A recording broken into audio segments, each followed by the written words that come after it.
Ayun guys, magluluto tayo ng puso ng saging. Tikman natin kung gaano kasarap ito. So bali, dalawa ang niluto natin ngayon. So bali guys, ito pala ang nakasanayan ko sa pagkain doon sa bundok. Masarap naman ito guys, para naman ito ng lasa ng manok. So bali guys, itong puso na ito, binili lang natin sa merkado kasi wala ng puso ang saging dito. Pwede naman siya lagain guys, pero dito lang natin inihaw sa uling. At ngayon guys, pagkatapos natin naluto sa uling or inihaw sa uling, ngayon naman, himayin natin at pigain para mawala yung dagta sa puso. Ilang ulit ko pala itong piniga para mawala talaga ang dagta. At ngayon nga, napatapos natin sa pagpiga, lagyan na natin ng mga ingredients tulad ng suka para matagal matpanis. At lagyan din natin ng tuyo para bumango. At lagyan din natin ng magic sarap pampalasa. At ngayon guys, halo-haloin natin para mabalansi ang timpla. At ngayon guys, ilagay na po natin ang kamatis. So ngayon guys, nasama na pala natin ang sibuyas pero hindi natin nasama sa video. At ngayon, hinalo na naman natin ulit. At ngayon guys, pabango na pala ito. Lalo na, naghugas lang tayo kahapon. Joke lang po. Ayun guys, ito na po ang result ng ating pagluluto. At ngayon guys, tikman na natin kung ano kaya ang lasa nito.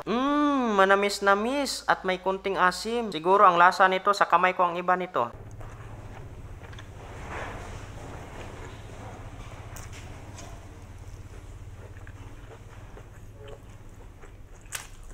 At ito lang po natatapos sa ating video guys. Salamat sa inyong panonood.